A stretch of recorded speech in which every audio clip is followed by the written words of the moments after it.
Buenas tardes a todos. Comenzamos en este momento la tercera sesión del curso, que ha tenido como idea y como finalidad introducir a todos ustedes en el estudio histórico de dos disciplinas o de dos conjuntos de disciplinas que parece que tienen una vocación de ahistoricidad. Y reflexionaba, antes de comenzar la sesión, acerca de la audacia que supone creer que en 3 sesiones se pueden comprimir conocimientos o sugerencias para que ustedes tengan un cierto interés por la historia y una manera, digamos, de recurrir a ella. Se me ocurría que tal vez fuera buena la idea de reflexionar sobre qué significa esa historia y referirme a dos concepciones clásicas de la historia, que son lo que se llama habitualmente la historia Tory o la historia Whig, diciendo la historia Tory es la historia de los conservadores y la historia Whig es la historia de los liberales. El modo de contar la historia de los conservadores es que todo decae. Venimos de una especie de casta de seres humanos de oro y entonces vamos decayendo a lo largo del tiempo hasta llegar a nuestra miseria actual. No son ustedes ajenos probablemente a las ideas platónicas que contiene este modo conservador de plantear la historia, según el cual cualquier tiempo pasado fue mejor. El discurso de Don Quijote a los cabreros nos remite a una edad de oro. Y muchas veces la historia se cuenta pensando que cualquier tiempo pasado el ser humano era más libre, el ser humano era más inteligente, menos condicionado, etc. Esta es una forma de ver la historia más habitual de lo que parece, y también la estamos aplicando ahora al ámbito científico y tecnológico, porque nos asusta lo que sabemos, porque hasta cierto punto nos estremece el poder del conocimiento en el conjunto de consecuciones que hemos conseguido a lo largo de todos estos siglos. Junto a esa historia, que es una historia temerosa, que es una historia que pertenece a una edad avanzada de la vida en la cual parece que cualquier individuo que nos sigue es más ignorante que nosotros, es menos buena persona. Está la otra historia, que es la historia liberal, según la cual el tiempo siempre mejora las cosas. El progreso es bueno por sí mismo. Y, de alguna manera, cualquier tiempo pasado es un tiempo de la ignorancia, del oscurantismo y de la negritud. Esta es un tipo de historia optimista, aparentemente, que hace que nosotros vivamos el mundo con una cierta inquietud de ver lo que va a pasar, porque lo que va a pasar siempre es mejor que lo que pasó. Estas dos son formas de historia bastante biográficas y bastante ceñidas a cómo se ha ido dando la propia historia de los acontecimientos. Y frente a estas dos concepciones de la historia, la liberal y la conservadora, ahora se practica un tipo de historia que es lo que se llama historia contextual. Es decir, no hagamos escala de valores del transcurso del tiempo. No hablemos de decadencias ni de progresos, hablemos de contextos. Y tengamos la suficiente humildad como para, de alguna forma, creer que nuestro tiempo tiene el mismo grado de excitación por el conocimiento y el mismo grado, digamos, de compromiso como cualquier otra época, y que seremos juzgados por nuestros descendientes, de tal manera que tenemos que ser piadosos a la hora de juzgarnos a nosotros mismos y de juzgar nuestro contexto. Es decir, que tenemos que ser inteligentes, sencillamente. Inteligentes quiere decir tener capaz de entender nuestro presente. Y esta especie de introducción les puede parecer a ustedes excesivamente moralista, pero no tiene como pretensión, ¿verdad?, hacer de ustedes personas mejores de lo que son, porque seguro que lo son muy, muy buenas todos ustedes, ¿no? Sino que tiene como finalidad introducir el tema de hoy, que es en el fondo, hablar del presente, pero como una realidad histórica, es decir, como un momento histórico. Hasta ahora hemos hablado yo les he platicado, como dicen ustedes en este país tan hermoso, acerca de lo que son las diferentes posibilidades históricas de concebir la ciencia, de entenderla, de ver su conocimiento, cómo crecen las teorías, cómo crecen las instituciones, y proyectar sobre esa especie de realidad cognitiva una cierta dimensión histórica.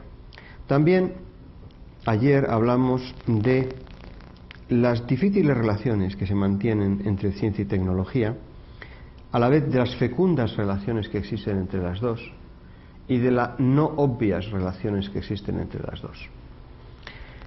No podemos decir que la ciencia sea mejor o peor que la tecnología, no podemos decir la ciencia es neutral pero la tecnología no lo es, no podemos decir que la ciencia es algo así como lo más puro y lo más depurado de la tecnología, y la tecnología simplemente es una aplicación de la ciencia. Tampoco debemos decir que la ciencia es una especie de abstracción de la tecnología. Si somos un poco sensatos, reconoceremos que la ciencia y la tecnología se dan a lo largo de la historia por procedimientos bastante diferentes y que entran en alianza, en sinergia, como dicen ahora algunos comunicólogos, y entonces que esas dos realidades se retroalimentan, se enriquecen, y sobre todo que, y eso es importante, nos ofrecen en su conjunto una nueva manera de entender la naturaleza.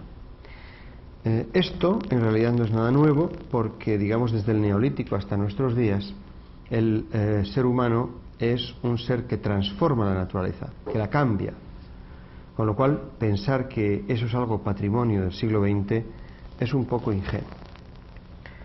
Bien, y hoy vamos a dedicar la sesión, una sesión más larga, donde ustedes espero que tengan oportunidades de preguntar, hacer más preguntas y participar más, puesto que la sesión de ayer era demasiado breve para que esas intervenciones se pudieran producir.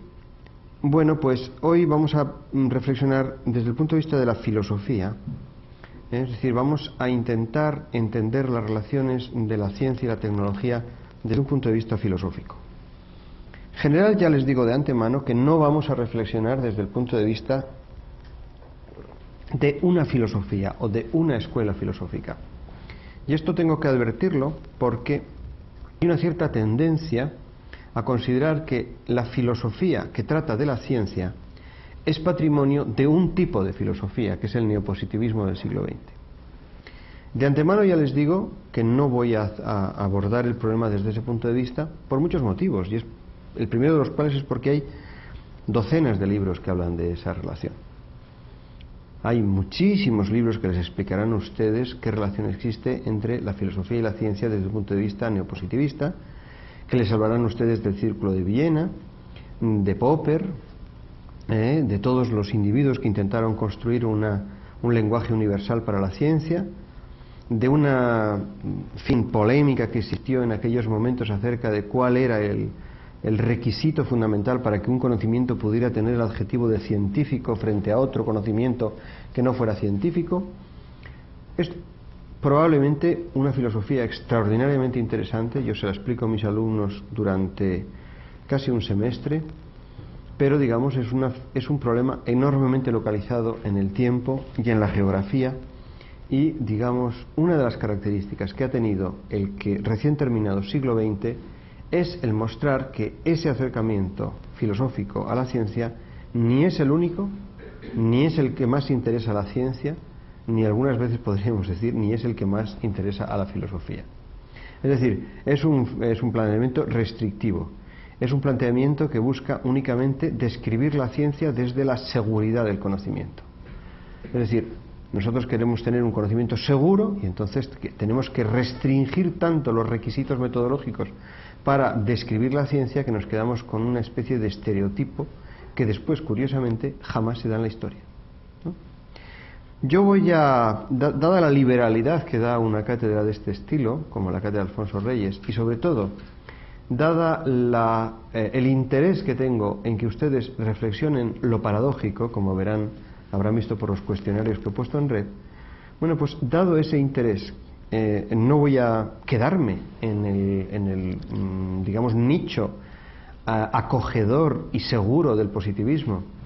Sería excesivamente fácil para mí ahora ponerme a explicarles a ustedes cómo es la ciencia desde un punto estrictamente positivista, y qué es lo que es ciencia, qué es lo que no es ciencia, y cómo teóricamente y normativamente se puede excluir aquellos conocimientos que no son ciencia de los conocimientos que son ciencia.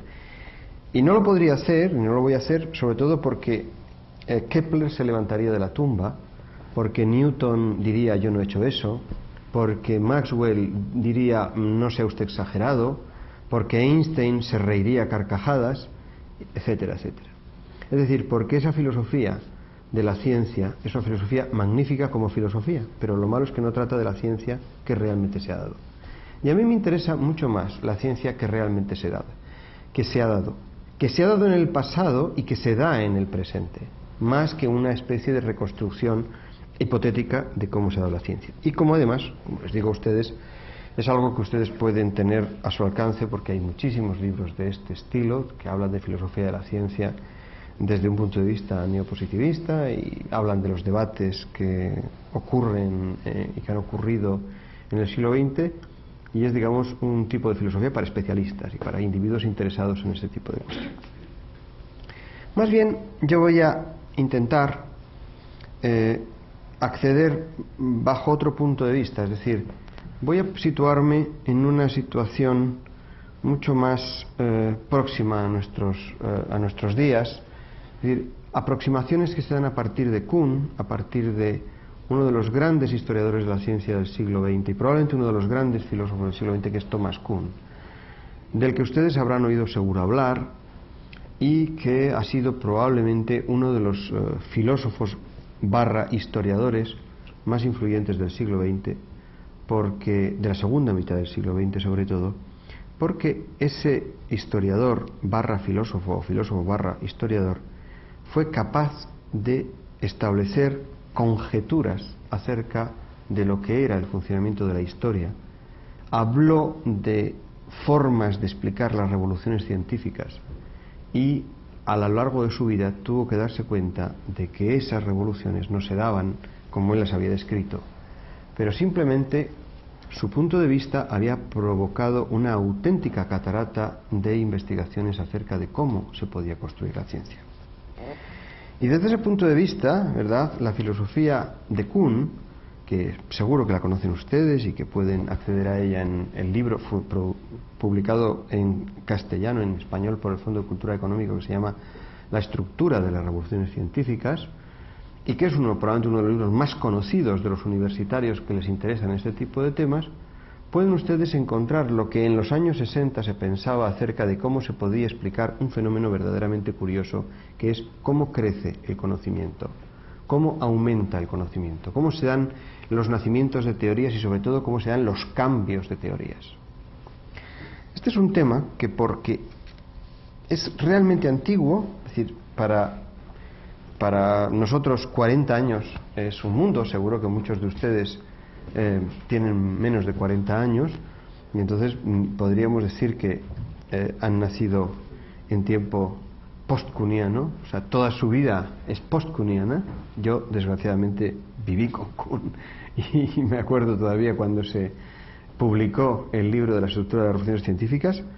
Bueno, pues si ustedes analizan ese libro se darán cuenta que lo importante es que se dice algo muy sencillo, y es: solo se puede entender el cambio en la ciencia si se toman en consideración factores que no son únicamente científicos. En el fondo el mensaje es este. Esto lo decía un físico, no un historiador. Los historiadores, desgraciadamente para ellos, y que me perdone si alguno me escucha, han sido capaces muy escasamente de darse cuenta, muy pocas veces se han dado cuenta de la importancia de la ciencia y de la tecnología. Elijan ustedes manuales de historia de los años 30, los años 40, no aparecía la palabra ciencia y tecnología. No veían uno de los fenómenos más importantes que se estaba dando en el mundo en aquel momento.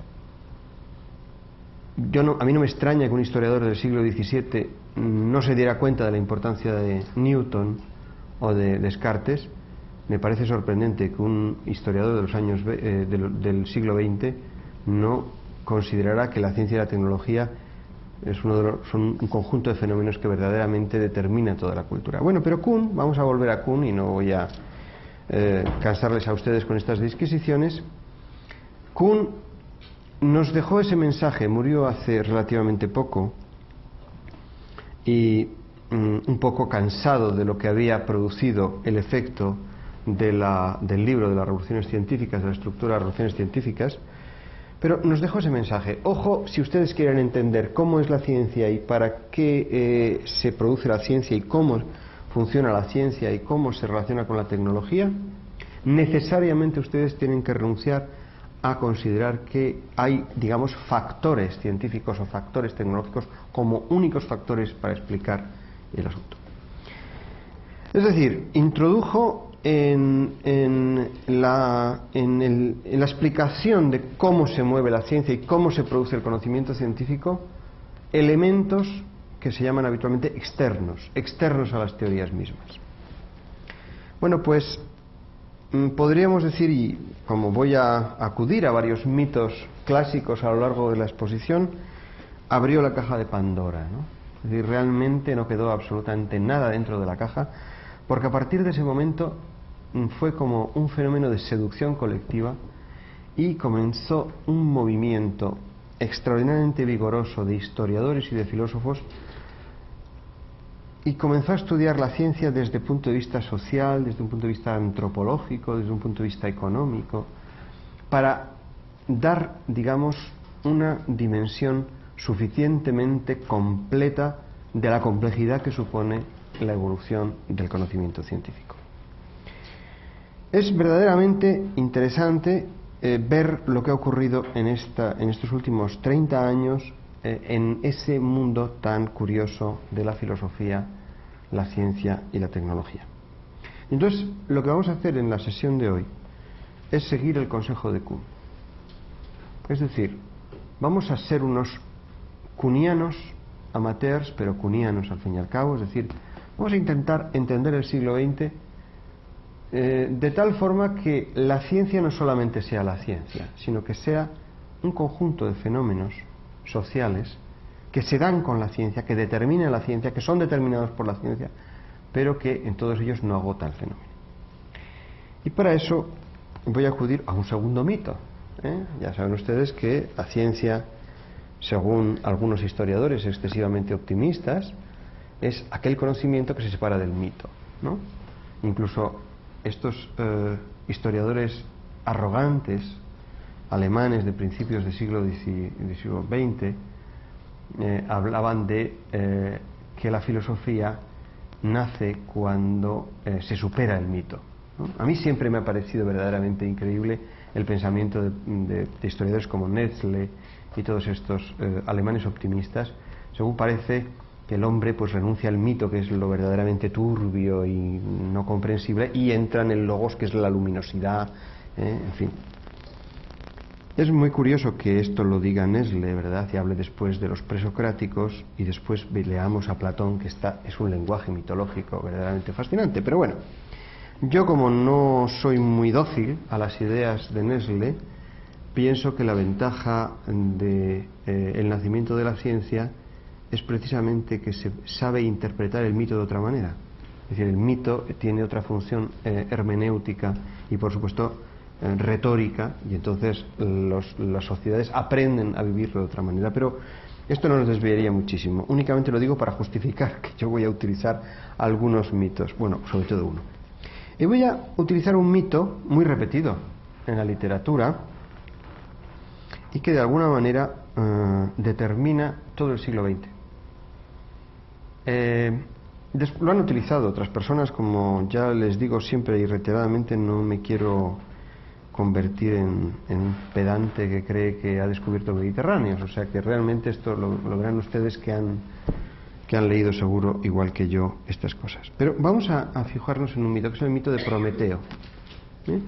El Prometeo, que es este mito del robo del fuego divino, ¿no? Y el reparto del fuego divino a los hombres para que los hombres pudieran sobrevivir en este mundo hostil, ¿no? y, bueno, todas las dificultades que tuvo después Prometeo por una acción que se consideraba sacrílega por el resto de los dioses, o bien que consideraban los dioses que les había dado a los hombres demasiado, ¿no? Bueno, pues el mito de Prometeo ha estado siempre presente en la consideración interna de la ciencia, en la reflexión acerca de la ciencia. Es un mito permanente y recurrente y, por supuesto, presente en el siglo XX y completamente cuniano. Es decir, un mito que nos pone ante la responsabilidad de nuestro conocimiento. Prometeo es un personaje mitológico, pero el ser humano no. Y el fuego ese que supuestamente robó a los dioses es el resultado de un robo, de un hurto avieso por parte de Prometeo, pero la inteligencia del ser humano no es un hurto, por lo menos en nuestra memoria, sino es algo que nosotros tenemos que vivir con ello, que tenemos que cargar con ello. Hasta cierto punto es la medida de nuestra responsabilidad. Nuestra inteligencia es la medida de nuestra responsabilidad. Y en cuanto a la ciencia y la tecnología fueron siendo percibidas colectivamente, fueron la medida de la responsabilidad pública. Con esto quiero decir que Prometeo provocó lo que Gaston Bachelard, que es un filósofo francés de los años 50, murió en la década de los 60, llamó el psicoanálisis del fuego, el psicoanálisis de la creación, digamos, de nuestra capacidad de crear cuestiones en la naturaleza. Es decir, que no es absolutamente una estupidez que Mary Shelley escribiera un libro que se llama Frankenstein o el moderno Prometeo. Y esto lo escribe a principios del siglo XIX. Es un libro que, como ustedes saben porque lo habrán leído, habla de un doctor que se llama Frankenstein, que tuvo la osadía de construir un hombre a través, digamos, del tejido muerto, del tejido de cadáveres, y que a través de unos fenómenos galvánicos más o menos conocidos fue capaz de crear vida. Y entonces, de las desgracias que le ocurrieron a este doctor, porque el monstruo, es decir, el individuo que no tiene nombre, que solamente puede ser mostrado, encontró una posibilidad de interrogarse sobre sí mismo y le pidió responsabilidades al doctor Frankenstein de lo que había hecho. Y no solamente le pidió responsabilidades, sino además le exigió que, ya que era Dios, siguiera siendo Dios, es decir, que creara una monstrua, ¿no?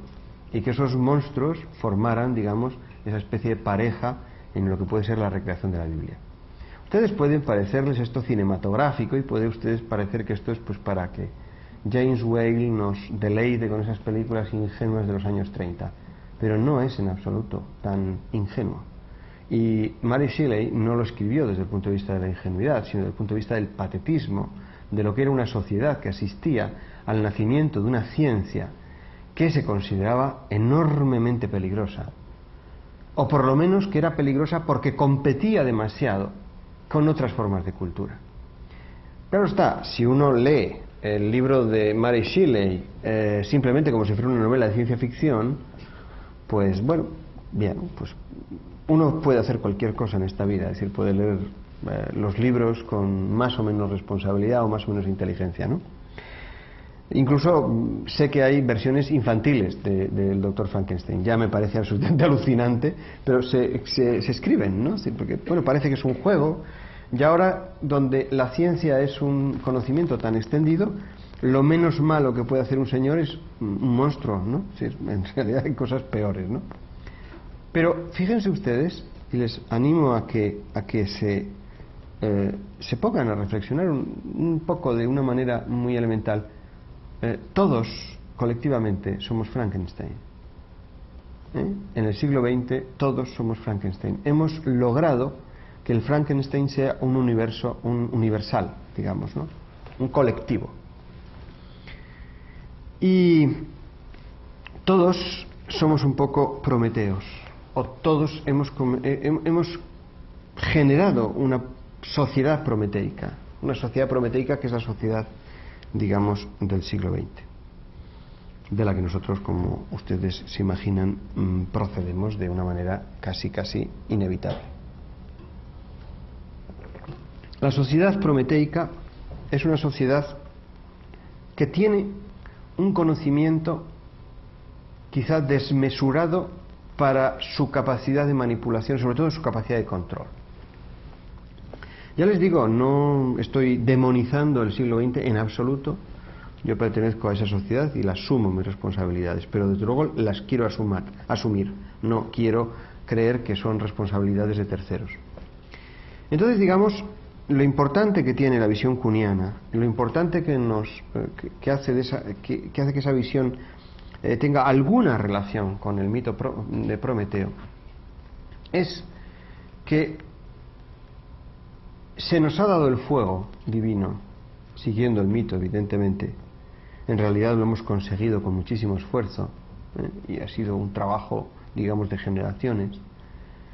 Y no podemos terminar por perder de vista que tenemos que controlar ese fuego, que en realidad es un producto nuestro.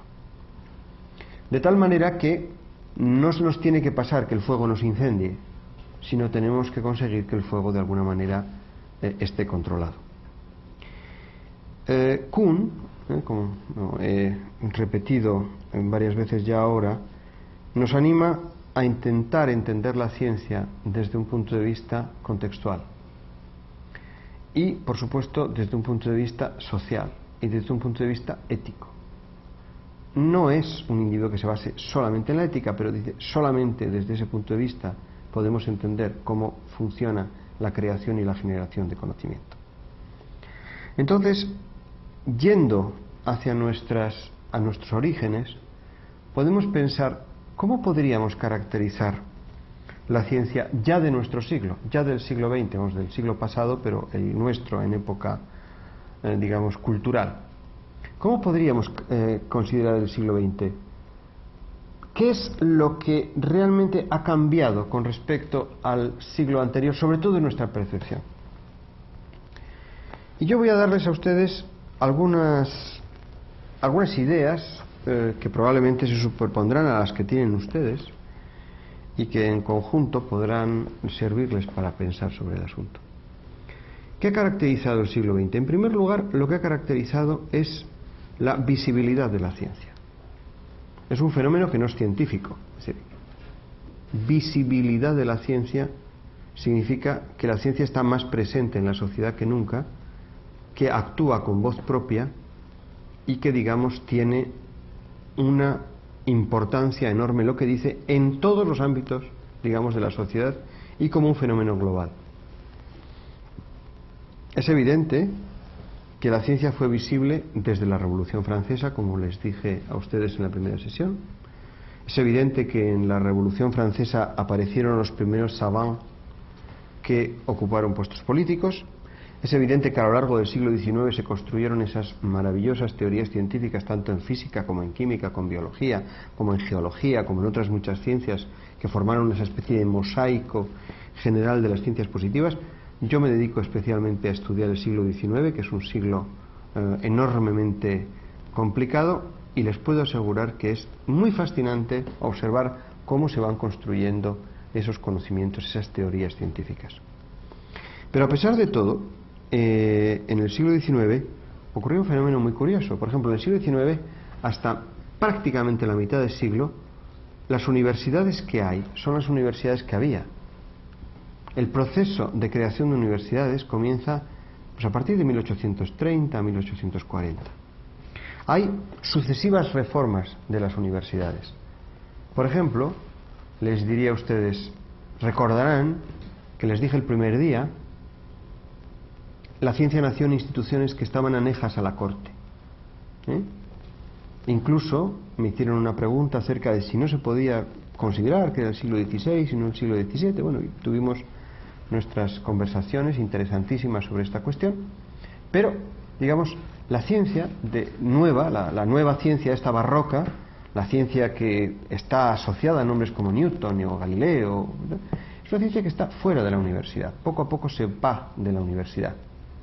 Bueno, pues el siglo XIX es un siglo en el que la ciencia regresa a las instituciones educativas y se dan grandes reformas educativas en la universidad, sobre todo la más relevante y la que más llama la atención es la renovación humboldtiana, es decir, el modelo universitario alemán, que es el que curiosamente se copia en todo el mundo civilizado poco a poco frente al, digamos, sistema francés, en el cual digamos, se opta por un conjunto de escuelas superiores como la École Polytechnique frente a universidades que eran, digamos, instituciones de segunda clase. Pero digamos, en el mundo donde la ciencia funciona con más vigor, en el siglo XIX, en todo el siglo XIX, quitando quizá los 20 primeros años, que es el mundo alemán, británico y estadounidense, progresivamente se produce un fenómeno, digamos, de renovación universitaria. Ya que ustedes me han tolerado tantas simplificaciones, me van a tolerar una más, ¿no? El mundo humboldtiano es un mundo que dice enseña e investiga. Es decir, haz las dos cosas. Forma tú tus profesores en tus laboratorios, y es el mundo donde, digamos, la universidad adquiere un vigor enorme y Alemania adquiere una visibilidad enorme. Bueno, pues en todo este proceso, en este proceso institucional del siglo XIX, se produce una progresiva visibilidad de la ciencia, aunque todavía de una manera muy poco clara, muy poco transparente. No porque quisieran ocultar la ciencia, sino porque numéricamente eran muy pocos los científicos. Es cuando, digamos, el científico se hace el científico descubridor. Fíjense ustedes que coincide la noción de descubrir en la ciencia con la noción de descubrir en la geografía, ¿no? Es decir, el Faraday, cuando muere, Tyndall le escribe una biografía, dice Michael Faraday a discoverer, ¿no? Un descubridor, un señor que tiene como idea desvelar lo que hay en la naturaleza. Igual que Barton fue a las fuentes del Nilo, Faraday fue a las fuentes, digamos, de lo que puede ser el estado electrotónico de la materia e inventó la teoría del campo electromagnético. Es decir, que realmente son procesos de descubrimiento que socialmente están vistos como tales. Y cuando Faraday se presenta ante la reina Victoria en las famosas evening lecture, ¿no? En las Friday lecture, en las sesiones de los viernes, y le muestra, ¿verdad?, de una manera espectacular cómo funciona el campo electromagnético y cómo, si él se mete dentro de una jaula, no se puede detectar cargas desde el exterior, como ustedes lo explicarán a sus estudiantes todavía, porque son la famosa jaula de Faraday, es uno de los elementos de laboratorio más barato para los alumnos, porque es simplemente una jaula y entonces uno puede hacer muchas cosas con este tipo de cuestiones. Bueno, pues cuando esto lo hace Faraday, lo hace delante de la reina Victoria, del príncipe heredero, y, digamos, se convierte en un saber social, un saber público, ¿no? Pero siguen siendo muy escasos. Siguen siendo el número de científicos muy escasos. Es mucho mayor el número de administradores, el número de comerciantes, y, digamos, lo único que verdaderamente en este conglomerado que hemos estudiado aquí, que es el proceso de tecnología y ciencia, lo que sí va adquiriendo relevancia progresivamente es la tecnología. Sí tiene visibilidad la tecnología, pero la ciencia todavía no tiene una gran visibilidad.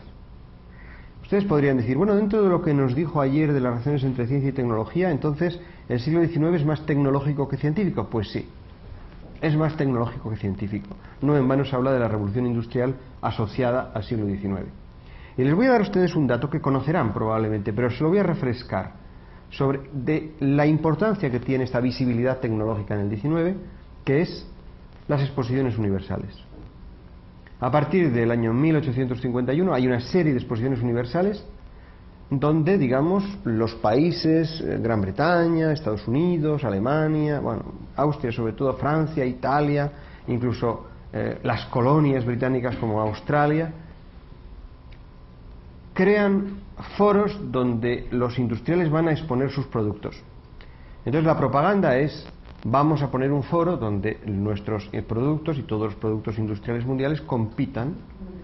Pero también hay otra lectura, y es: vamos a poner un foro donde pueda la gente ver esos productos. Y de hecho son exposiciones por las que pasan millones de personas.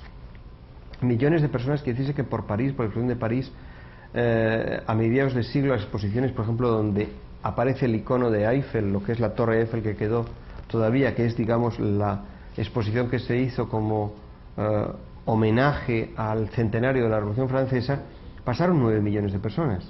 En un mundo, digamos, donde las relaciones de comunicación no eran muy fáciles.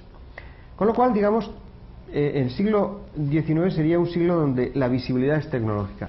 El siglo XX, curiosamente, y eso es lo importante, la visibilidad comienza a ser protagonismo de los científicos. Es decir, no solamente porque verdaderamente los científicos aumentan extraordinariamente en número, sino porque además puede recordarse las palabras de Dirac. Yo, cuando era estudiante de físicas, Dirac dio una conferencia yo creo que fue cuando yo estuve en la Universidad de Múnich. Ahora no recuerdo exactamente el lugar, pero recuerdo perfectamente el dato porque la conferencia me la dieron por escrito y después yo la he utilizado muchas veces dando esta referencia. El 80% de los científicos que han existido nunca, desde Pitágoras hasta nuestros días, están vivos. Es decir, el crecimiento de la población de científicos y tecnólogos en los años 60 había sido tan espectacular que verdaderamente podía decirse que la mayor parte de los científicos estaban vivos y solamente un 20% pertenecían al pasado. ¿Qué características tiene esa visibilidad? Esa visibilidad prometeica, esa visibilidad de convertir a los científicos en un grupo social enormemente poderoso en las sociedades avanzadas, pero incluso en las sociedades que no son avanzadas, es decir, las sociedades que se supone que están en vías de desarrollo. Pues el hecho de que se ha convertido en un valor social, la ciencia, en un valor social enormemente importante y enormemente determinado por, digamos, los contextos políticos. Pero no solamente los contextos políticos, sino los contextos puramente sociales. Es decir, por ejemplo, reflexionen ustedes la importancia que tiene la Fundación Nobel.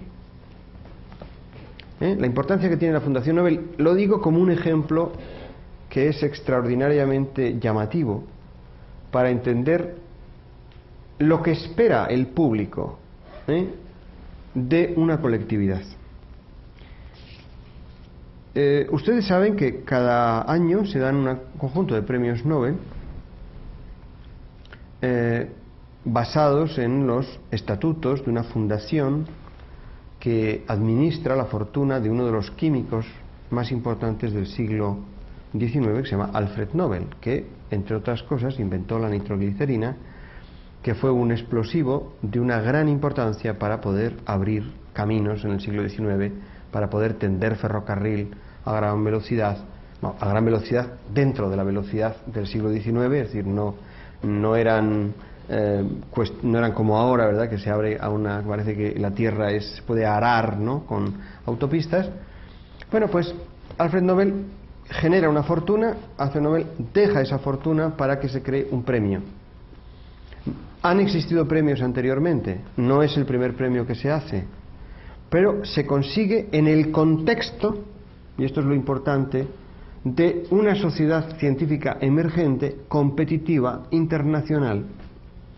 Y además tiene la gracia de ser un premio que no lo da el gobierno francés, ni Cambridge, ni la Universidad de Harvard, sino una institución aparentemente independiente, o supuestamente independiente, que tiene una característica, y es que pregunta a los grupos científicos algo tan sencillo como: ¿quién cree usted que puede ganar el premio Nobel del año que viene? O de este año, vamos. Es decir, existen nominaciones a los premios Nobel. Lo cual indica que hay una especie de reconocimiento del entretejido científico colectivo mundial, y que países que incluso podríamos decir no tienen la esperanza de ganar un premio Nobel pueden participar en la nominación de un premio Nobel, porque hay un grupo muy competitivo de gente en los cuales ninguno llega a tener una relevancia como para ser premio Nobel, pero sí era suficiente como para ser consultado por la Fundación Nobel. Es decir, se comienza a convertir la clase científica, la comunidad científica, en una comunidad con reconocimiento social y por supuesto con visibilidad, porque cada año hay un señor que dice el premio Nobel de Física es fulanito, el premio Nobel de Química es menganito, el premio Nobel de biología, bueno, de medicina es fulanito, y así van haciendo. Y se está creando, digamos, una especie de senado de premios de excelencia que van a influir, que en primer lugar son visibles, que tienen una capacidad de presentarse en público extraordinariamente importante, que son capaces de dirimir disputas, puesto que un premio Nobel produce una gran visibilidad, y que verdaderamente se convierten en una especie de gurús de la ciencia. Es muy fácil que a uno le cuenten, vino a esta universidad un premio Nobel, no dicen quién es, dicen un premio Nobel. Un premio Nobel, el señor premio Nobel. Yo en mi universidad he recibido premios Nobel porque tenemos el gusto de hablar con ellos y que nos cuenten sus cosas. Es decir, se crea una especie hasta cierto punto, y perdónenme de santoral, ¿no? Son santos en vida. Y entonces un premio Nobel tiene derecho a decir cosas. Por ejemplo, en una polémica que les pondré a ustedes en red, que es la polémica que se dio entre Sokal y Andrew, interviene un premio Nobel que es Weinberg, que es un premio Nobel de física, y es capaz de decir unas tonterías muy bien articuladas y algo que uno no se atrevería a decir, pero porque es premio Nobel todo el mundo se lo publica. Las tonterías no las dice sobre su especialidad, en el cual es una primera autoridad, sino las tonterías las dice acerca de qué piensa él que es la ciencia. Por ejemplo, afirma: la ciencia no tiene ningún contenido cultural, la ciencia es un puro conjunto de teorías que se hacen automáticamente a base de poner matemáticas, ¿no? Que es una manera hasta ingenua y encantadora de plantear el problema, y que a uno le preguntaría a él cómo ha ganado el premio Nobel si eso le parece que es una cuestión puramente matemática, porque a lo mejor descubriría el grado altísimo de intrigas políticas que hubo que hacer para que él sacara el premio Nobel. Pero, digamos, él se siente ya más allá del bien y del mal. Es decir, el premio Nobel le sitúa a uno en una posición de autoridad absoluta, de lejanía absoluta. A mí, que por otra parte me fascina la figura de Weinberg, y me parece personaje fascinante en muchos aspectos y además listísimo, y uno de los grandes físicos que ha habido en la segunda mitad del siglo XX, me interesa todavía más que sea capaz de decir tonterías, porque indica hasta qué punto es verdad el valor cultural de la ciencia. Es decir, la mejor manera de mostrar la culturalidad de algo es ver los que se sienten aculturales, ¿no? Los que se sienten ajenos a esa culturalidad. Y sobre todo ver que lo son en razón de algo tan cultural como que le hayan concedido el premio Nobel, porque probablemente sus trabajos en investigaciones físicas sean impecables, pero lo que verdaderamente es político en su vida es que le hayan dado el premio Nobel. No a él, a cualquiera, porque el acto de concesión del premio Nobel es un acto político, es un acto de consenso, como decía Kuhn, es decir, es un acto en el cual la generación de conocimiento está dominado por un acuerdo en lo que se considera relevante y lo que no se considera relevante. Pero, abundando en el ejemplo del premio Nobel, que ya les digo, para mí es una institución extraordinariamente interesante para un filósofo y para un historiador, abundando en eso, esa fundación de premio Nobel nos informa el grado de compromiso que tienen los grupos científicos con otros grupos científicos y el grado de alianzas que se dan. Y lo que a mí me explicaron cuando llegué a la Universidad Complutense de Madrid, cuando era estudiante de física, cuando era estudiante de la especialidad, me acuerdo que el profesor de mecánica cuántica nos dijo: bueno, señores, de aquí no va a salir ningún premio Nobel, ya lo saben ustedes. Entonces nos quedamos un poco sorprendidos, porque a los 20 años uno todavía tiene la esperanza, ¿verdad?, de ganar una maratón y de ganar un premio Nobel. Yo había perdido ya la esperanza de la maratón a los 14 años, con lo cual eso no me preocupaba. Sin embargo, lo del premio Nobel me pareció algo que un insulto, ¿no? Y le preguntamos inmediatamente, diciendo: ¿pero cómo os dice eso? Y dice: sí, pero es que los premios Nobel se fabrican. Entonces, los premios Nobel se fabrican, es decir, las universidades que cuidan determinadas líneas de investigación para conseguir premios Nobel, en fin, y entonces apoyan determinadas líneas de investigación de excelencia, y entonces esto produce, ¿verdad?, una especie de mecanismo de... A nosotros nos dejó totalmente escandalizados, porque éramos tan absolutamente ingenuos que pensábamos que esto era el dedo de Dios, que bajaba todos los años y entonces señalaba los mejores, ¿verdad?, entre una comunidad. Y además nos dijo, y no se preocupen, a pesar de todo es divertido, ¿no? Es decir, a pesar de todo es divertido ver cómo verdaderamente se crean este tipo de cuestiones. Y después tuve la ocasión de conocer con bastante cercanía un premio Nobel al que tengo mucho cariño porque me ayudó mucho en mi trabajo, no para ser premio Nobel precisamente, sino en mi estudio de Boltzmann, que se llamaba Prigogine, Ilya Prigogine. Que este hombre me decía, mire, es tan importante que haya política en estas cosas que yo, que quería toda la vida ganar el premio Nobel de Física, me dieron el de Química. Dice, porque los físicos jamás me hubieran votado, y sin embargo lo que yo decía, como los grupos químicos son mucho más permeables a la sorpresa y a la heterodoxia, pues entonces me dieron un premio Nobel de Química. Claro, se aprende mucho estudiando estos fenómenos de visibilidad si uno no se escandaliza. Porque claro, lo que es un poco estúpido es que uno considere que esto revela que la ciencia no es prístina y transparente. No, lo que revela es que la ciencia es humana. Lo que revela es que sencillamente es un producto cultural, efectivamente. Que no quiere decir que la teoría de la gravitación universal sea producto de un consenso. Pero el hecho de que la teoría de la gravitación se acepte o no se acepte en una comunidad sí es producto de un consenso, de que uno quiera aprenderla o no quiera aprenderla. Y así, pues uno puede pensar, ¿verdad?, que la teoría de los cuaterniones se dejó de desarrollar frente a la teoría del cálculo vectorial, a pesar de que los británicos emperraron durante décadas en que se utilizaran los cuaterniones en vez del cálculo vectorial. Es decir, hubo opciones, incluso en un mundo como el matemático, que parece que está también fuera de todo tipo de duda, de que aquello funciona de una manera automática y movido por Palas Atenea. Es decir, no, lo movemos nosotros. No nos han regalado el fuego, lo hemos conseguido. Y lo hemos conseguido a base de ponernos de acuerdo y a base de trabajar juntos. Y eso es lo que caracteriza a la ciencia como cultura, el hecho de ser fenómenos colectivos. Son fenómenos colectivos de una gran importancia y de una gran amplitud. Y son fenómenos colectivos, fenómenos de colectividades y fenómenos, digamos, que tienen una cierta o gran expectativa en esa especie de referencia social. Es decir, no es importante, en absoluto no es relevante la labor de un solo científico. Es relevante la labor de una colectividad de científicos. La ciencia puede tener avances significativos producidos por una sola persona, pero sobre una base colectiva.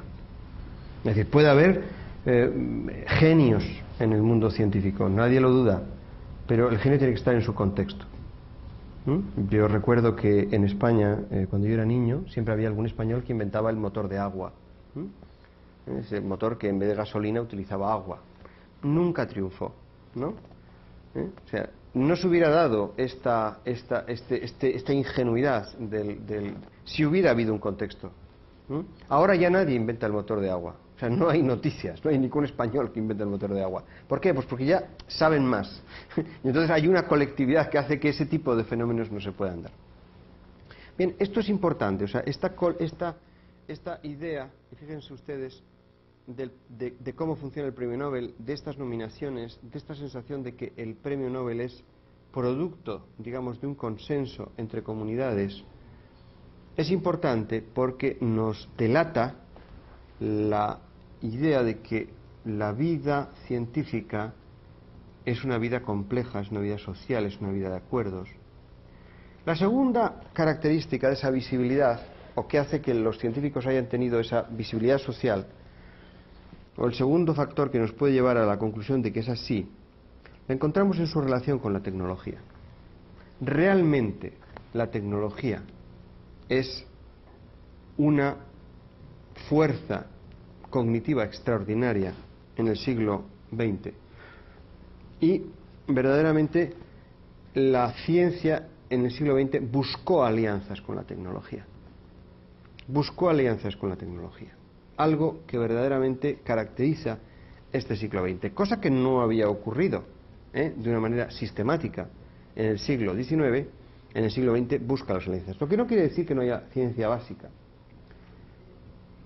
Y después, esa tecnología, esa interacción entre tecnología y ciencia se presenta en la sociedad como una capacidad política para resolver problemas. Es decir, que cualquier problema colectivo que haya, como les decía a ustedes ayer, tiene esperanza si se puede resolver de una manera científica tecnológica, es decir, en el constructo científico y tecnológico. Es decir, si se demuestra que la depresión se produce por una falta de litio, ¿verdad?, entonces se considera que es un problema soluble. Pero si resulta que no encontramos una base para mostrar que un determinado problema tiene una base material que se pueda tratar por medio de física, o por medio de química, o por medio de biología molecular, etcétera, entonces nos encontramos completamente perdidos. Solo podemos resolver los problemas que se puede plantear la ciencia y la tecnología. Y cada vez más queremos que los problemas políticos sean convertibles en problemas científicos y tecnológicos. Problemas de riqueza, problemas de innovación, problemas de salud, salud sería, digamos, reducible a los otros dos. Es decir, la visibilidad hace que la ciencia sea extraordinariamente temida por una parte y amada por otra. Es decir, tenemos esa especie de tecnofobia y tecnofilia en nuestras vidas unidas de una forma completa. Incluso los más críticos del pensamiento científico o los más, entre comillas, humanistas, tienen esa especie de enorme dualidad. ¿De dónde viene? Yo hace 3 meses tuve el honor de ocupar una cátedra de Alfonso Reyes hablando de un tema que era para mí fundamental y que sigue siendo fundamental y en el que trabajo en un libro actualmente, que es las relaciones entre ciencia y guerra en nuestro siglo, ¿no? Es decir, el siglo XX ha estado determinado extraordinariamente en los conflictos bélicos, y los conflictos bélicos han estado extraordinariamente determinados por la tecnología y por la ciencia. Es decir, la idea de que la ciencia y la tecnología nos nutren de soluciones para resolver problemas de conflicto, digamos, bélico o similar. Ustedes, afortunadamente, viven en un país que no ha entrado en guerra en muchísimo tiempo, sobre todo no ha tenido una guerra. Europa es un país que está determinado por la guerra y, por supuesto, Estados Unidos de América del Norte exactamente igual, o sea, sus vecinos del norte. Es decir, entonces hemos vivido, hemos sufrido, hemos padecido unos conflictos en los cuales la ciencia y la tecnología tenían una importancia terrible, y después hemos sufrido, padecido una ausencia de conflictos, que es lo que se llama la Guerra Fría, que ha sido más guerra que las dos anteriores, es decir, que ha producido mucha más paranoia que las dos anteriores juntas. Y entonces, digamos, la manera que se tenía de confiar era en la guerra, en el conocimiento científico para poder resolver los problemas que se podían dar en ese contexto. Hasta tal punto que las relaciones entre ciencia y tecnología han estado altamente determinadas por proyectos que se dieron en guerra, como el proyecto del sonar en los submarinos, el proyecto mismo del submarino, el proyecto de los gases venenosos en la Primera Guerra Mundial, y después, evidentemente, el proyecto Radar, toda la electrónica y todo el proyecto Manhattan con la producción de bombas atómicas, y después todo lo que es, digamos, la carrera armamentística, los programas espaciales, etcétera. Y finalmente, en nuestros días, ya, digamos, a la salida de la Guerra Fría, toda la biotecnología y todo, digamos, lo que puede ser la nueva manera de concebir la naturaleza. Es decir, que nos encontramos con que la ciencia está presente de tal forma que constituye nuestro vocabulario, constituye nuestra escala de valores, constituye el mundo de nuestras esperanzas. Es decir, hemos aceptado el regalo de Prometeo. Sabemos producir conocimiento mejor que usar conocimiento. Sabemos producir conocimiento y usar conocimiento mejor que responsabilizarnos ante el conocimiento. Y sobre todo, lo que es verdaderamente llamativo es que han comenzado a surgir voces que llaman la atención de la importancia que tiene esa responsabilidad. Yo voy a citar únicamente una, porque probablemente es uno de los personajes que más me interesan del siglo XX, a pesar de su modestia, que es Rachel Carson. Rachel Carson fue una oceanógrafa que se dedicaba pues eso, a estudiar cómo eran los lagos y las aguas donde vivían patos y en fin, cosas de estas. Una mujer muy peculiar. Y escribió en los años 60 un libro que se llama Silent Spring, o sea, Primavera Silenciosa.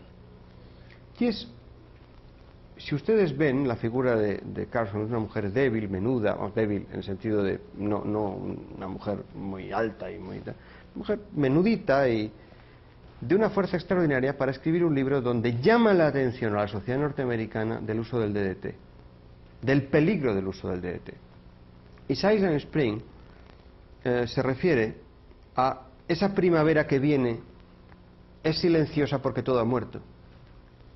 No hay pájaros, no hay insectos, no hay nada. Entonces todo ha quedado arrasado por el uso del DDT. Y entonces son pantanos, lagos, donde no hay ningún ruido. Es la muerte, digamos, de... Esto fue tan increíble y su acción fue tan determinante que hoy se lee ese libro en todas las high school de Estados Unidos, todos los niños que están estudiando, que es un libro que, a pesar de la modestia, porque es simplemente un libro de llamada de atención, es un libro de ética científica, forma parte de la colección, yo creo que de los 30 libros más importantes del siglo XX que aparecen en la exposición permanente que tiene la New York Public, la Biblioteca Pública de Nueva York.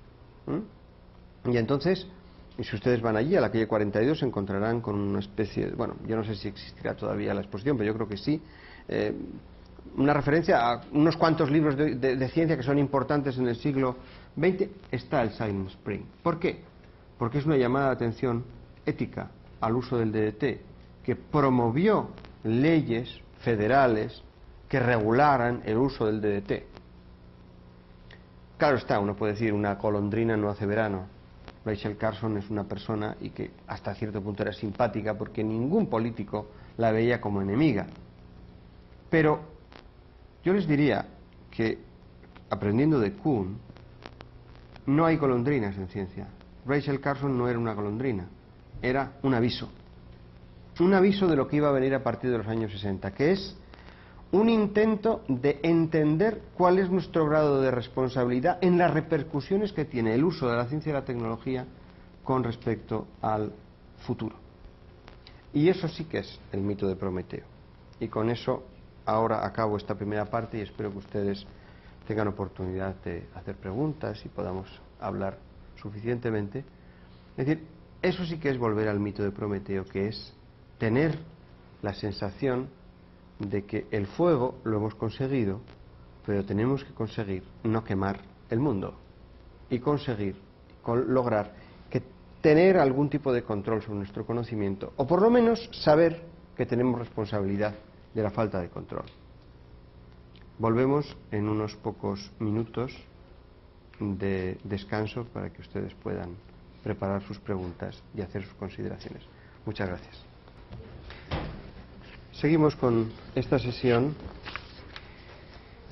Bueno, en primer lugar quisiera dar la palabra a las personas que están en la sala y si tienen algo que preguntar, que discutir, que discrepar, pues les agradecería que lo hicieran.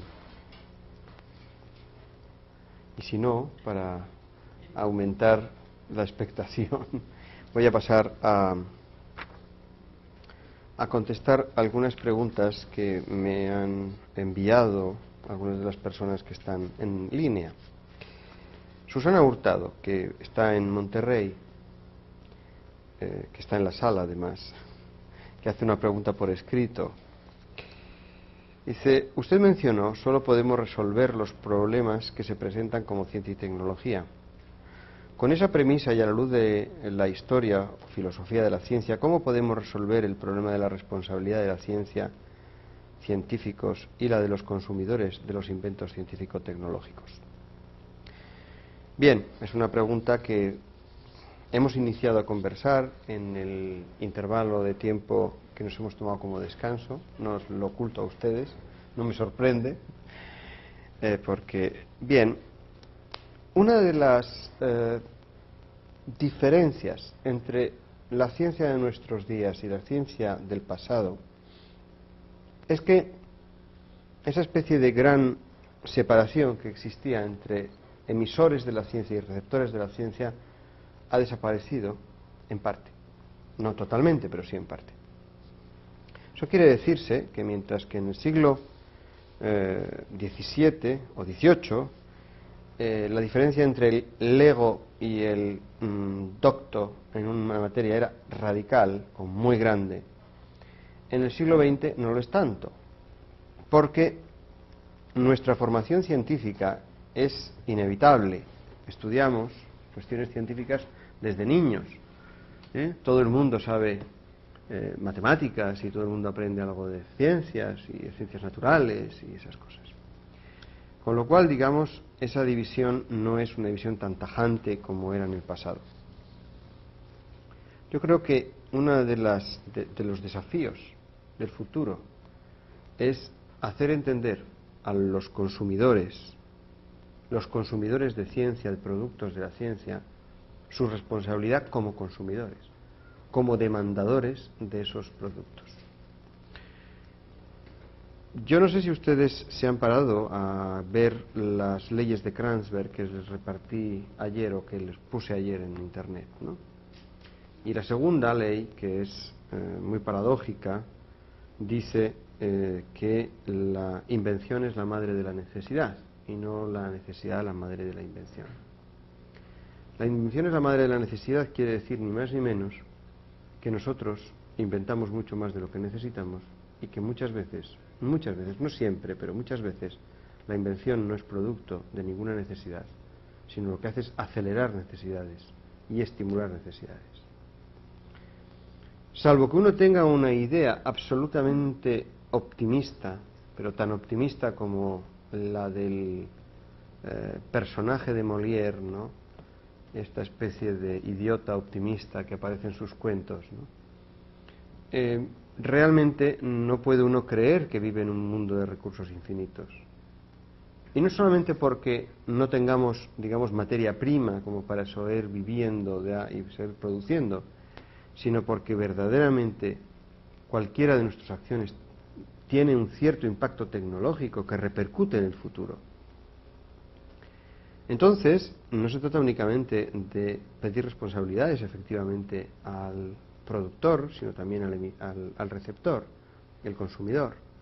Claro está, si uno puede ver esta situación, la puede ver también desde un punto de vista de una gran injusticia. Es decir, los países del primer mundo han hecho lo que les ha dado la gana, han consumido y destruido lo que les ha dado la gana, y ahora nosotros que estamos dispuestos a acceder a la riqueza, ahora ya no. Ahora hay que controlar el CO2, ahora no hay que tener automóviles, hay que tener una serie de visión un poco austera. Ese es el problema, ¿verdad?, del egoísmo del primer mundo. Esa idea de que nosotros destrozamos lo que queremos porque hemos llegado primero, pero ustedes ya, como nosotros hemos aprendido que no se debe destrozar, ustedes tienen que ser muy austeros, ¿no? Nosotros seguimos gastando lo que queremos, pero eso ya es otro problema. Es un problema de política internacional, es un problema, de regulación política interesante, pero lo que es evidente es que sean los del primer mundo, sean los del segundo mundo o sean los países más desfavorecidos de la Tierra, lo que es evidente es que o nos ponemos de acuerdo o tenemos una idea clara de que la ciencia entra dentro de las cosas a negociar, o la tecnología entre las cosas a negociar, o verdaderamente tenemos que cruzar los dedos y esperar que no pase nada, porque realmente este proceso de aceleración se va a notar.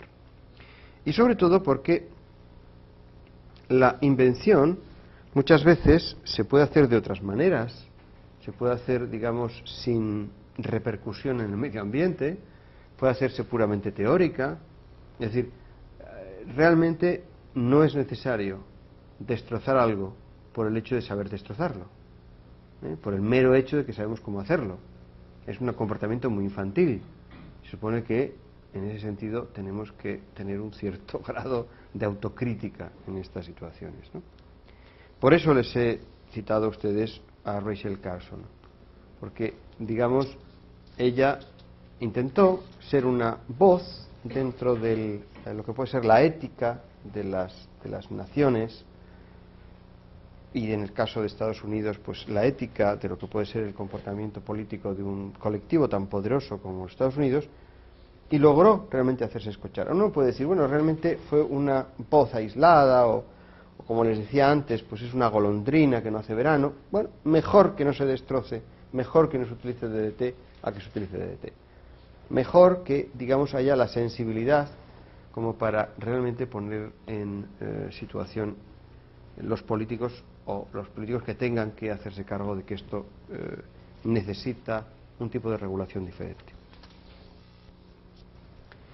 Otra pregunta que me ha llegado del campus de León dice lo siguiente, escrita por Benito García: a partir del siglo XVI, la ciencia surge como una cultura excluyente que ha competido contra otras culturas por espacios en la sociedad dentro del individuo y de la colectividad. Desde una perspectiva producto del conocimiento de la historia que usted tiene, y jugando un poco al futurista, ¿cuál cree usted que sea la cultura emergente que compita contra la ciencia por el puesto dominante en la sociedad occidental en el futuro? Realmente la respuesta es muy humilde, no lo sé, pero está muy bien que se lo plantee uno, ¿no?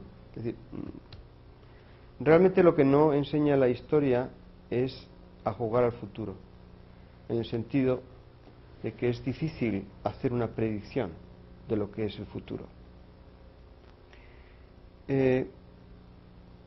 Honradamente tengo que decir, bueno, pues yo esta pregunta me la han hecho, y a pesar de todo, la sensación que uno tiene es que está demasiado metido dentro del paradigma científico y tecnológico como para imaginar lo que puede ser otra ciencia, otra manera de ver la ciencia. El hecho de que no seamos capaces de imaginarlo nos tiene que dar idea de la dimensión que tiene la importancia de la cultura.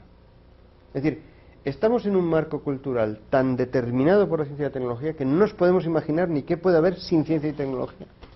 Es más, probablemente el 90%, bueno, la inmensa mayoría de los que se les hiciera esa pregunta, las considerarían poco pertinente, porque no se puede prescindir de la ciencia y la tecnología. Es decir, si prescindimos de la ciencia y la tecnología es que hemos pasado a otro tipo de vida, es decir, a la otra vida, ¿no? Entonces, pues lógicamente no podemos hablar de la ciencia y la tecnología. Es decir, se ha convertido en un marco de referencia cultural de tal calibre, o sea, está tan determinada, que nos parece hasta cierto punto una ingenuidad plantearnos otro tipo de cuestiones. Pues no. Yo creo que es importante hacerlo, y es importante tener en cuenta la importancia de la posible evolución de la ciencia y la tecnología a otras formas de ciencia y de tecnología. Al menos eso tenemos que tener derecho a hacer. Es decir, la ciencia compulsiva, la ciencia inexorable, la ciencia que no deja, digamos, margen a la discusión, puede, digamos, dejar paso a otra manera, digamos, de concebir la ciencia. Me hacían ustedes, no sé quién, porque ya verdaderamente el taco de preguntas, el grupo de preguntas que me dieron en Madrid, pues lo he visto muchas veces, pero bueno, no lo he traído en este momento. ¿Qué piensa usted? ¿Cómo se puede opinar en ciencia? ¿Qué quiere decir opinar en ciencia? Evidentemente no es por votación saber si la teoría de la gravitación universal es verdadera o falsa, o si el Sol se mueve y el Sol está quieto a base de lo que opinen los niños en la escuela. Evidentemente no es eso opinar en ciencia. Yo les diría, hay una división muy vieja en semiótica que es la sintaxis semántica y pragmática, ¿no? Si esto es, entonces, cualquier individuo que se haya dedicado a esto, cualquier persona que haya leído lo poco que yo he leído, pues entonces habrá esa división. Bueno, pues el ámbito de la opinión se da siempre en la pragmática, es decir, en el uso, digamos, de la ciencia y la tecnología, pero no solamente en el uso, sino en la permisión o la financiación o la tolerancia pública a determinadas ciencias. Es decir, que cuando se plantea el programa de biología molecular, ese programa se plantea porque determinadas personas en Estados Unidos consideran que la biología es poco científica y entonces introducen patrones fisicalistas en el tratamiento de la biología y entonces el resultado es que sale una biología mucho más científica, entre comillas, pero es una disciplina que evidentemente se ha construido en función de opciones, es decir, que se han considerado las posibilidades de dejar la biología en otros ámbitos y sin embargo se ha procurado que siga los derroteros de la biología molecular. La importancia y el papel de la Fundación Rockefeller en esa decisión es conocida por todo historiador de la biología contemporánea. Entonces, ahí hay una opinión de un colectivo que dice, señores, esta biología es poco seria, la que se hace en este momento, y entonces vamos a hacer una biología de otro estilo. Es decir, entonces uno dice, es que ha tenido mucho éxito. Sí, pero lo que no sabemos es lo que hubiera ocurrido si no se hubiera hecho eso y se hubiera, digamos, seguido otro camino. Es decir, lo que verdaderamente trata de ver las relaciones entre ciencia política y ciencia de opinión es precisamente los caminos que han quedado sin recorrer, pero no por teorías científicas, sino por actitudes públicas. Entonces uno puede decir, bueno, realmente es que usted nos invita a que leamos ciencia ficción, ¿no? Parece que la ciencia ficción es una literatura donde hay mucha ciencia y poca ficción, ¿no? Porque siempre son mundos bastante repetitivos. No pretendo en absoluto que se explore el futuro con la ciencia ficción, ni con Matrix, ni con Blade Runner, no. Lo importante es que nosotros sepamos que tenemos que ser más conscientes del papel de la ciencia y de la tecnología, y que eso lo llevemos a todos los órdenes de decisión política. Y entonces que eso realmente sea el resultado de nuestra acción. No vamos a elegir si el atomismo de Rutherford era cierto o no era cierto por votación, pero sí podemos decir qué programas científicos queremos apoyar y qué programas científicos no queremos apoyar, qué desarrollos tecnológicos nos parecen razonables y qué otros no nos parecen razonables en función de lo que es nuestro mundo. Eso sí que es un asunto político. Y eso realmente entra a formar parte de nuestra cultura política. Si no entra a formar parte de la cultura política, estamos en el siglo XX. Si entra a formar parte de la cultura política, estamos en el siglo XXI. Eso sí lo podemos decir. Y entonces, digamos, tenemos que dejar hablar a la historia en ese sentido. Bien, otra pregunta que me acaba de llegar es cómo podemos relacionar la ciencia en los contextos políticos y sociales como producto cultural. Bueno, pues exactamente como yo creo que acabo de explicar. Es decir, la ciencia tiene una responsabilidad pública muy determinada. A veces esa responsabilidad se ve en momentos límite, solo en momentos límite. Eso es lo dramático, que solamente se ve en momentos límite. Es decir, cuando Oppenheimer se reúne con Truman y con otra gente del Consejo Americano de Defensa en abril de 1945 para decidir si dejan caer la bomba atómica sobre una ciudad japonesa o no, realmente los científicos, concretamente Oppenheimer, tiene una responsabilidad. Uno puede decir, bueno, pues que Oppenheimer estaba absolutamente determinado por el contexto, probablemente, y no le voy a pedir explicaciones al pobre Opie, como le llamaban sus colegas, pero curiosamente estaba extraordinariamente interesado porque, bueno, de alguna manera era un experimento. Era un experimento, es decir, el dejar caer la bomba atómica era un experimento también científico. no solamente era un experimento militar, no solamente era una acción militar, era un experimento científico. Es dramático tener que experimentar con seres humanos, pero, digamos, era un experimento. Se encontró con la, digamos, con la enorme responsabilidad de decidir si se hacía o no se hacía. Pero vamos a dejar ese caso donde, digamos, claramente no tomó la decisión Oppenheimer, lo tomó un comité de defensa diciendo, señores, esto hay que hacerlo así porque la guerra con los japoneses nos puede costar mucho más de lo que son las víctimas japonesas. La responsabilidad es, y seguimos la carrera armamentística, y damos a conocer lo que nosotros sabemos de la energía atómica al otro lado, que es la zona soviética, o convertimos esto en conocimiento público para que nadie se sienta agredido, y entonces se pare la carrera armamentística, o no. Y entonces hay recomendaciones en una dirección y en otra, entonces los científicos toman posición. Y unos quieren hacerlo porque si se hace, se genera más ciencia. Evidentemente, no es trivial. Es decir, si hay fondos para desarrollar otro tipo de tecnología, se necesita otros fondos para desarrollar otro tipo de conocimiento. Es decir, que realmente ahí hay una responsabilidad. Pero ya les digo, habitualmente se pone como ejemplo esto porque es lo más dramático, pero es que esto es lo habitual en un desarrollo de la ciencia y la tecnología contemporánea.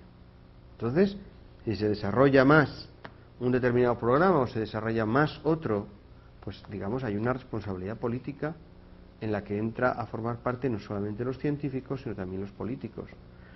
Entonces, digamos, no podemos tener una idea de que la ciencia es a la sociedad lo que el trigo era a los habitantes de Roma, que es, nosotros solo queremos tener trigo. ¿De dónde viene? Da exactamente igual. Ahí está el imperio que nos lo traiga. Que hay legiones, y hay señores que van a Túnez, y hay señores que tienen... Entonces, el ciudadano de Roma tiene derecho a su trigo. Y entonces, el ciudadano del siglo XX tiene derecho a su ciencia, a su tecnología, a vivir bien, a estar cómodos, a tener un determinado tipo de... Y nos da igual lo que ocurra detrás de ese deseo.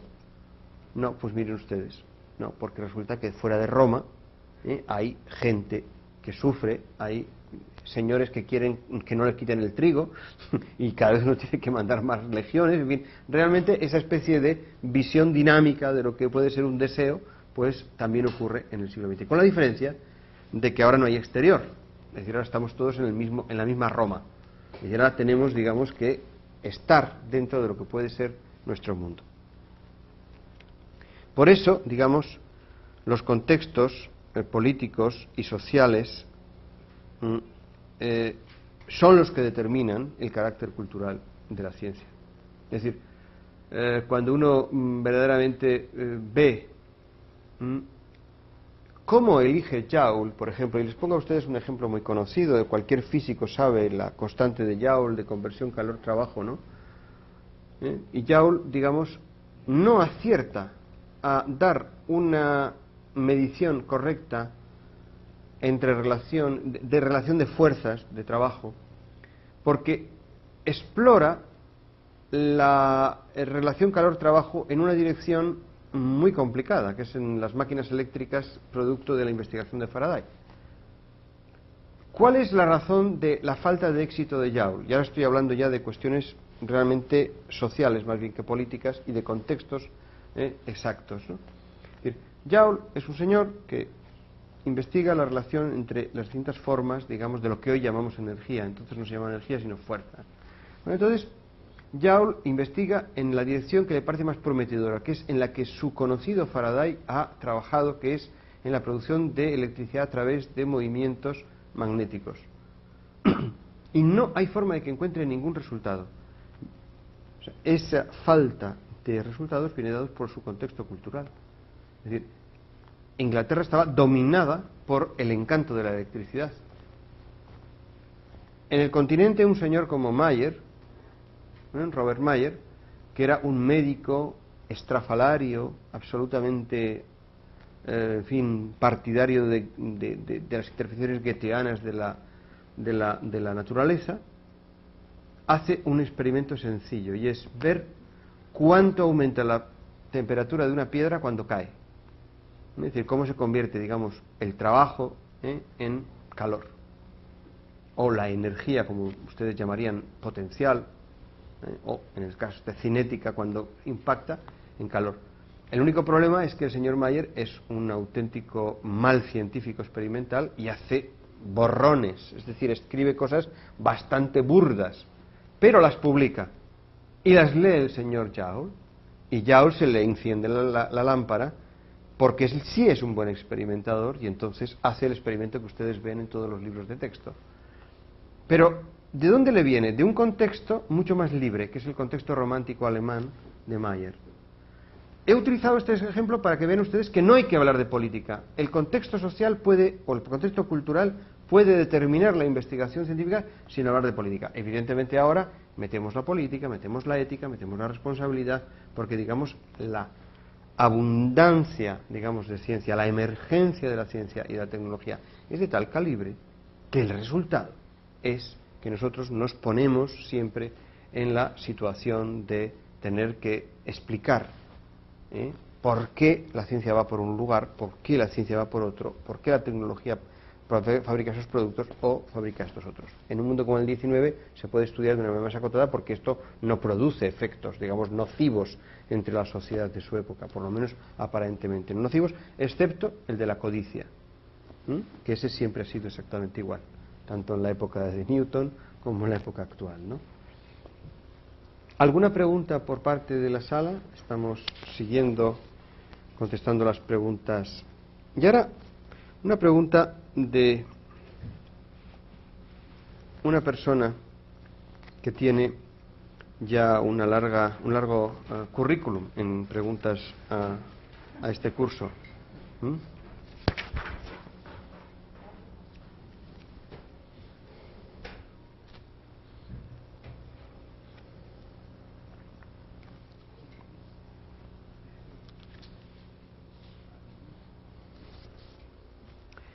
Indudablemente, la ciencia es un elemento central de la cultura occidental, pero también se ha convertido en el pensamiento dominante global. ¿Qué ocurre con las sociedades tradicionales? ¿Han sido alcanzadas por la globalización del pensamiento científico? ¿Existe tal globalización? Bueno, esto es un tema... Julio Rubio, que es una persona muy sagaz, ha hecho siempre preguntas enormemente certeras. Y siempre comienzo diciendo lo mismo: esto es muy complicado para resolver porque es una pregunta global, ¿no? Y entonces la pregunta global sobre la globalización es de respuesta poco posible, sí, en poco tiempo. Pero bueno, de todas maneras, como al final de este curso ustedes van a tener mi correo electrónico y les voy a hacer una serie de recomendaciones si quieren ponerse en contacto conmigo, voy a comenzar a contestar esta pregunta. Miren, ahora se emplea la palabra globalización, es una palabra que entendemos todos. En el siglo XIX, para analizar el siglo XIX, se utilizaba la palabra mundialización. Y yo les cité el primer día a un autor que probablemente a los que no lo conozcan les pasaría desapercibido, que es David Headrick. Es un personaje muy interesante, un historiador de la tecnología muy interesante, que escribió un libro traducido al español por Alianza que se llama Las herramientas del imperio. Es decir, la tesis de este libro es que todas las sociedades coloniales utilizaron la ciencia y la tecnología como herramientas, bien para dominar o bien para anular a las sociedades, digamos, las sociedades colonizadas.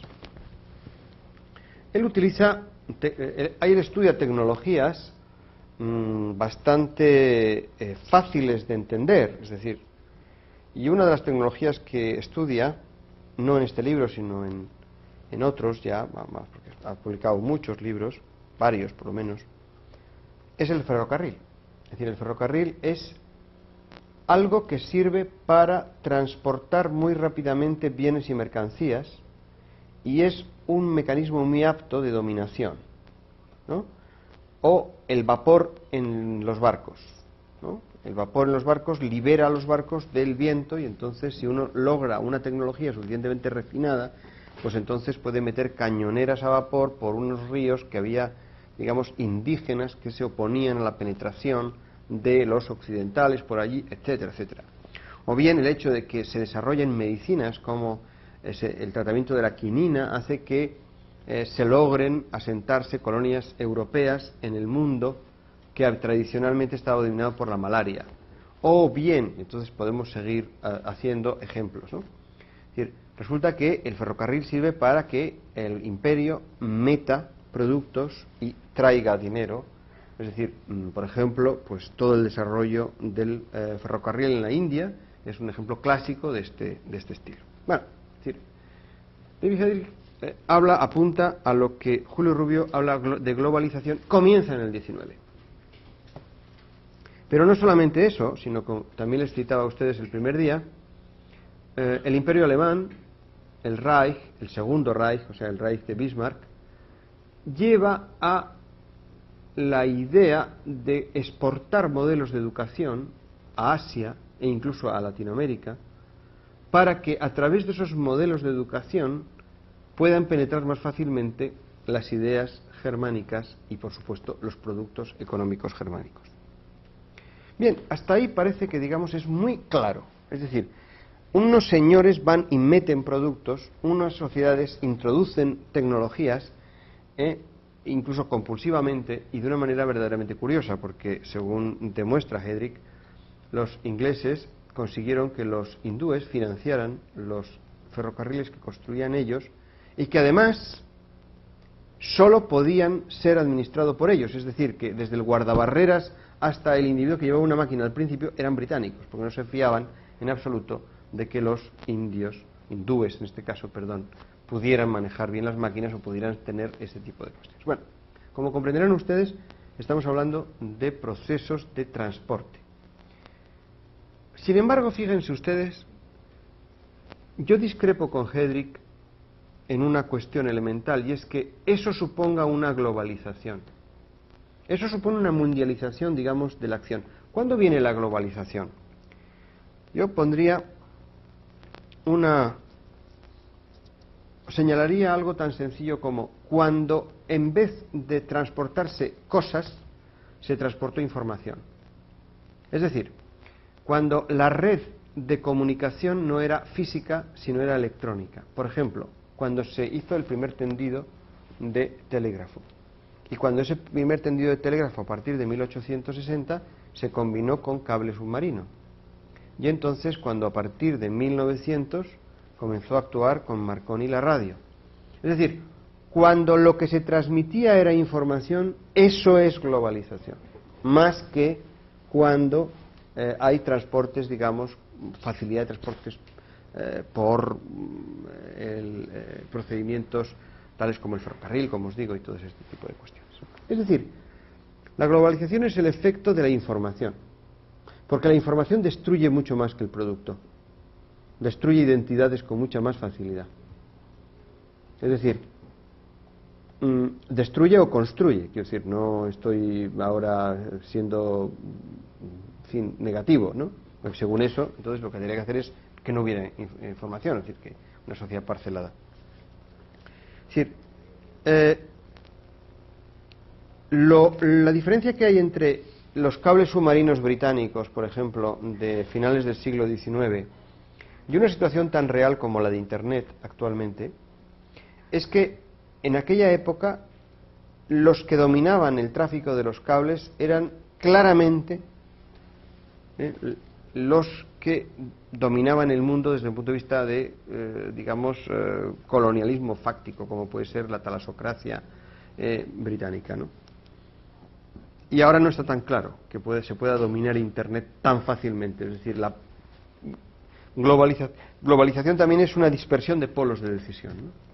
Otra cosa es que por otros motivos de carácter político pueda haber este tipo de cuestiones. Pero en todo caso, lo que queda claro es lo que queda claro es que el mundo no puede ser extendido linealmente hacia atrás, pero nos puede dar una cierta estrategia para entender los peligros de esa globalización. Y es la razón por la que cosas tan inocentes como el cine, por ejemplo, en Europa preocupa. En Europa preocupa el cine americano porque se supone que transporta valores americanos en las modas, en la cultura cotidiana, en las formas de alimentación. Y se llega a la paradoja de poner cuotas de cine europeo, y entonces uno se encuentra con que verdaderamente tiene que hacer un acto, digamos, de patriotismo y ir a ver una película europea si lo que le gusta son las películas americanas, ¿no? Sí, me refiero a norteamericanas. Es decir, porque la información, el manejo de información es lo que verdaderamente destruye o construye culturas, ¿no? Y esto es una cosa evidente, es decir, eso sí que puede decirse de una forma elemental. Entonces, cuando me dicen ¿qué pasa con las sociedades tradicionales? Bueno, ¿qué son las sociedades tradicionales? ¿Qué es una sociedad tradicional? ¿Es una sociedad que no ha tenido ningún contacto con ninguna cultura previamente? Y realmente uno puede decir, ¿y esa gente, por el hecho de haber nacido en una sociedad tradicional, tiene el privilegio o no, o digamos el agravante de no poder conectar con las otras culturas? Es muy difícil que a uno le digan, no, usted ha nacido en esta sociedad y además como usted es de sociedad tradicional y no queremos intervenir en su vida, usted no puede ir a la Universidad de Harvard. Puede uno decir, claro, sí, evidentemente, como no tengo dinero no voy a ir de todas maneras, ¿no? Pero lo que puede uno decir es, bueno, pero puedo por lo menos trabajar como un loco para que mi hijo vaya a una universidad que no sea de Harvard, pero sea un poquito menor. No, pero usted es tradicional, usted no puede contaminarse, usted está de... Entonces, ahí yo he discutido bastante en Madrid con uno de los gremios que más ayuda a los historiadores de la ciencia y a los sociólogos y a los filósofos de la ciencia, que son los antropólogos. Es decir, a que entendamos cuál es la construcción étnica de esa sociedad tradicional. Una sociedad tradicional, ¿quién dice que es tradicional? ¿El de fuera o el de dentro? ¿Estamos identificando una sociedad tradicional a base de construir desde fuera una identidad? ¿O realmente ellos se manifiestan como sociedad tradicional? O muchas veces, digamos, es la sociedad tradicional la que se erige como sociedad, digamos. Esto ocurre, ¿verdad?, en los mecanismos, por ejemplo, de países que están poco acostumbrados a las emigraciones como España, digamos, emigraciones hacia adentro, hacia afuera hemos sido invasores, pero hacia adentro nos molesta más que vengan, ¿no? Bueno, pues comportamientos de cómo ve un español a una sociedad tradicional que ha emigrado, a componentes de la sociedad tradicional que ha emigrado a España. Curiosamente, todos los que tienen el mismo color pertenecen a la misma sociedad, pero ellos mismos no se ven así. Es decir, cuando un africano senegalés y uno que viene de Gambia, ellos son completamente diferentes entre ellos, pero nosotros los vemos exactamente iguales. ¿Qué ocurre? Que entonces ellos comienzan a generar un imaginario colectivo para que nosotros los identifiquemos. Y entonces construyen una determinada, digamos, identidad, pero que está solamente en España, no correspondería a lo que ocurre en África. Bueno, pues el problema de las sociedades tradicionales, quizá no aquí, porque yo no lo conozco, pero en Europa es exactamente eso, y en África ocurre con una gran dimensión, es decir, es el proceso de identificación. ¿Qué es una sociedad tradicional? Quizá aquí no, porque hay una historia, y una lengua, y hay una manera de vestirse, y hay una manera de narrar, y hay una manera... No digo que esto sea... que estoy hablando en el país donde menos puedo hablar de ello, porque desconozco cómo son las sociedades tradicionales, pero en Europa ver lo que es una sociedad tradicional simplemente en el continente de al lado, que es África, es un auténtico problema, porque ha habido muchísimos europeos que han querido decirles a los africanos cómo eran, ¿no? Ya han construido su identidad, y eso es un peligro enorme. Los primeros que construyeron la identidad de los africanos fueron los misioneros, que fueron allí y dijeron, bueno, miren ustedes, ahora ustedes son así, y entonces que tenían que ser así, porque era la única forma de ser identificados.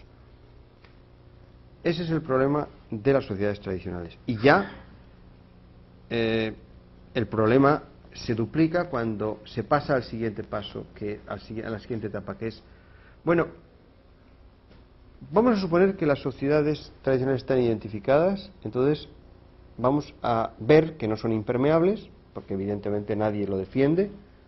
Entonces, ¿qué permeabilidad ¿quién determina la permeabilidad entre las sociedades dominantes y las sociedades tradicionales? O sea, ¿cómo se determina, cómo se negocia esa permeabilidad? Esa es la pregunta interesante. ¿Y quién hace esa negociación? Pero en el fondo, fíjense ustedes que hemos llegado a la pregunta del principio, que es ¿quién negocia desarrollos de ciencia y tecnología para las sociedades que no son tradicionales, no solamente para las tradicionales? Es decir, que hasta cierto punto es un problema que está exactamente igual planteado para las sociedades tradicionales que para las que no lo son. Es decir, por ejemplo, yo pertenezco a una parte de España de una tradición muy antigua, porque el reino de Navarra es un reino que fue reino desde siempre, y nuestro problema es exactamente la negociación. Ha sido toda la vida, nuestra historia ha sido la negociación con los de fuera. Durante 800 años ha funcionado, quizá más, 1000 años, ¿no? Puede ocurrir que ya deje de funcionar. Pues lo mismo que hay esa negociación de carácter político con los impuestos, tiene que haber con otro tipo de negociación de conocimiento. De todas maneras, lo que es evidente es que la globalización no es un bien en sí mismo. El hecho de que sea global algo puede ser muy positivo o puede ser muy negativo. Muy negativo porque puede ser muy positivo que todo el mundo tenga acceso a los antibióticos, pero puede ser muy negativo que haya, digamos, una imposibilidad de estudiar la propia cultura. Es decir, que en ese sentido la globalización, que muchas veces de una forma automática e ingenua se ve como positiva, pues realmente no lo es. Lo que pasa es que, como todo, tiene que ser objeto de negociación, de consideración, digamos, política y, por supuesto, de pacto.